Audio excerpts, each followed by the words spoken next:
আসসালামু আলাইকুম। সবাই কেমন আছে? আশা করি ভালো আছে। আমিও ভালো আছি। আজকে আপনাদেরকে যে গল্পটা শোনাবো সেটা কোনো সিনেমা বা নাটকের কোনো গল্প না। এটা আমার জীবনে ঘটে যাওয়ার একটি ঘটনা আপনাদের সাথে শেয়ার করতে চাই।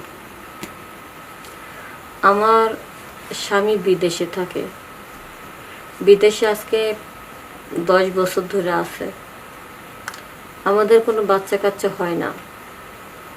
অনেক ফকির দেখেছি, ডাক্তার দেখেছি, যে যার কথাই বলছে সেখানে গেছি, লাখ লাখ টাকাও নষ্ট করেছি। একটা কথা আছে না, যে আল্লাহ কিন্তু সবারই পরিপূর্ণভাবে সুখ দেয়নি, কিছু না বা কোনো না কোনো সাইড দিয়ে তাকে অপূর্ণতা রেখেছে। তেমন হয়েছে আমার দশা। আমার টাকা পয়সা, গাড়ি বাড়ি কোনো কিছুরই অভাব নেই, শুধু একটি সন্তানের অভাব। মাঝে মধ্যে না আমার নন্দের ছেলেটাকে নিয়ে আসতাম, ওই যখন খুব ছোট ছিল, লালন পালন করতাম, নিজের সন্তানের মতো করে আদর যত্ন করতাম। শুনেছি মানুষের বাচ্চাদের আদর করলে নাকি আল্লাহ খুশি হয়ে তাদের ঘরেও একটা বাচ্চা দেয়। সব নিয়ম কারণে মানতাম, কিন্তু যে বাচ্চাটাকে কুলো পিঠে করে আদর করেছি তারা তো গ্রামে চলে গেছে। এখন আর আদর করতে পারি না। এখন তো শুনেছি অনেক বড় হয়েছে। আর যখন আদর করতাম সেটা তো 15 বছর আগের ঘটনা। এখন না হলেও তো 20 বছর মতন হয়েছে ওর। তো যাই হোক, ওর মামা আজকে 10 বছর ধরে বিদেশে।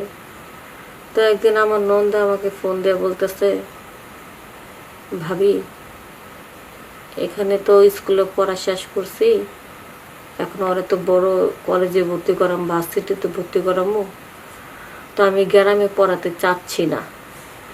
যে আপনাদের ওখানে তো ভালো কলেজ টলেজ আছে, হস্টেলে থাইকা লেখাপড়া করলে আর খাওয়া দাওয়া একটু কষ্ট হয়ে যাবে গা।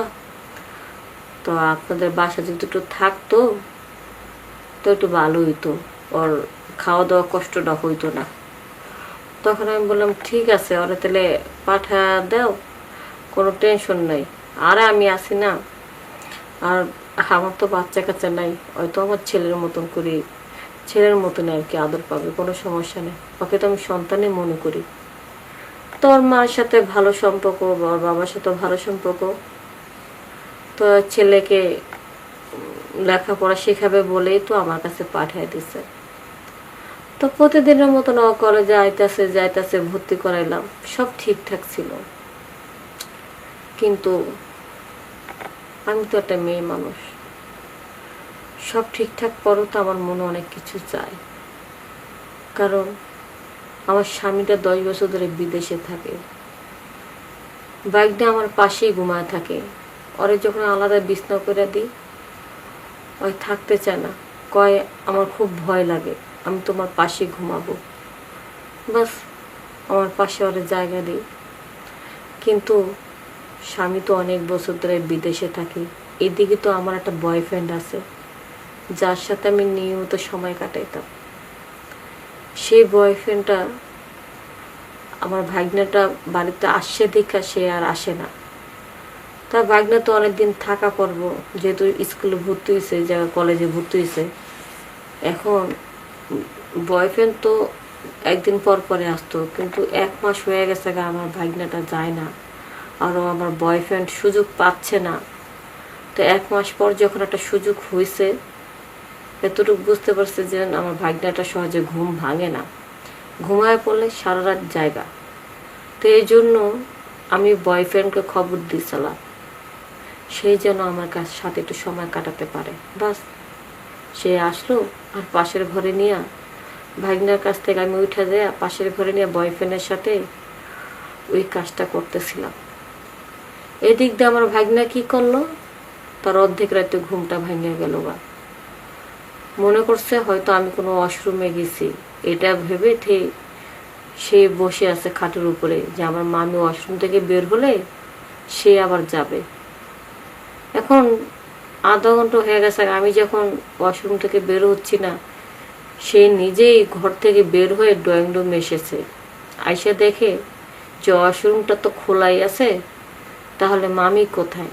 তো আমাকে খুঁজতে যাইতেছে, এই রুম রান্নাঘর দেখতেছে না, এই ড্রয়িং রুম দেখতেছে না, যখন পাশের ফাঁকা ঘরটা দেখছে তখন দেখে যে আমি একটা লোকেরে শারীরিকভাবে সুখ দিচ্ছি, তৃপ্তি দিচ্ছি, অনেক আদর করতেছি। আর এই আদরগুলো দেখে আমার বাইগনার মাথা গরম হয়ে যেতেছে যে আর মামারে বইলা দিব, আমরা শাস্তি দিব। তো এইগুলি আবার কি করছে, কিছুক্ষণ দেখার পরে মামারে বইলা দেওয়ার কথা ভুলে গেছে, শাস্তি দেওয়ার কথা ভুলে গেছে। যখন প্রায় আধা ঘন্টা দেখছে আমি একটা ছেলেরে কিভাবে সুখ দিচ্ছি, মজা করছি, তখন তো আমার বাইগনার মনের মধ্যে ফিল চলে আসছে, ওর খুব ভালো লাগে। ওই চিন্তা করছে যেভাবে হোক মামির আমার চাই। মামির এত সুন্দর জিনিস, বাপরে বাপ, মামা এত সুন্দর জিনিস রেখে কিভাবে বিদেশে আজকে 10টা বছর ধরে থাকে। মামির জিনিস দেখার পর থেকে তো আমারই তো মাথা ঠিক নেই। পরে বাইকটা কি করলো, সাবান শ্যাম্পু ব্যবহার করা শুরু করলো। না, সেই মজাটার পাচ্ছে না। আসলে একটা জিনিস কি, আসল মজা রেখে যদি নকল মজা নিয়ে কারাকারি হয়, সেটা কি আর ভালো লাগে? আসল তো আসলই, আর নকল তো নকলই। বাস এক পর্যায়ে যখন ভাগনার মাথা কোনো কিছুতে ঠান্ডা হচ্ছিল না, তখন হুট করে দরজাটা ধাক্কা মেরে আমার ঘরের ভিতরে ঢুকে পড়লো। আমাকে, আমার বয়ফ্রেন্ডকে সহ আমাদেরকে হাতে নাতে ধরলো। ধরার পর আমাদেরকে ব্ল্যাকমেল করছে যে তুমি আমার মামাকে দিনের পর দিন ঠকাচ্ছ, আমি বলে দেব।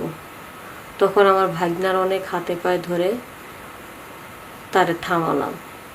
তখন সে আমাকে একটা কথা বলল, ঠিক আছে মা, আমাকে বলবো না, তাহলে যেভাবে তুমি অন্য পুরুষকে আদর যত্ন করেছো তার মতন করে আমাকে মজা দাও, আর তোমার এই বয়ফ্রেন্ডটাকে এক্ষণে খেদায় দাও। বা স্বামী সংসার বাঁচানোর জন্য আমি বয়ফ্রেন্ডকে সরায় দিই এবং আমার ভাগনার সাথে আমি শারীরিক সম্পর্ক করতে থাকি। কিন্তু একটা কথা আছে না, কচির ডাবের মজা বেশি। আমার কাছে তো আমার ভাগনা কচি ডাব, এত সুন্দর করে আদর যত্ন করলাম, ভাগনাও মজা পাইল, আমারও ভাগনা অনেক মজা করে আনন্দ করছে আমার সাথে। দুজনের কাছ থেকে আমরা এত মজা পাইছি যে যতদিন পর্যন্ত ওর মামা বাইরের থেকে না আসে অতদিন পর্যন্ত আমার ভাগনাই প্রোডাকশন দিয়ে গেছে, আমার আর বয়ফ্রেন্ড প্রয়োজন হয়নি। কিন্তু আমি বুঝতে পারলাম ভাগনা তো আসে আমার কাছে থাকার জন্য, লেখাপড়াটা যেন ঠিকঠাক মতন হয়। কিন্তু এক পর্যায়ে যখন বুঝতে পারছি আসলে ভাগনার সাথে এই কাজটা করা আমার একদম ঠিক হয়নি, যেহেতু ও পড়ালেখা করতে আসে, ওর পড়ালেখার দিকটি নজর দিতে হয়, তখন থেকে আমি ভাগনার সাথে খারাপ কাজ থেকে বিরত হয়ে গেলাম। যারা ভাগনার দিকে নজর দিচ্ছে এরকম কারো ফ্যামিলির মধ্যে আছে, তারা সতর্ক হয়ে যাও। আসলে ভাগনা হচ্ছে সন্তানের মতন, তাদের দিকে কখনো কুদৃষ্টিতে তাকানোটা ঠিক না। সবাই ভালো থাকবেন, সুস্থ থাকবেন। আসসালামু আলাইকুম।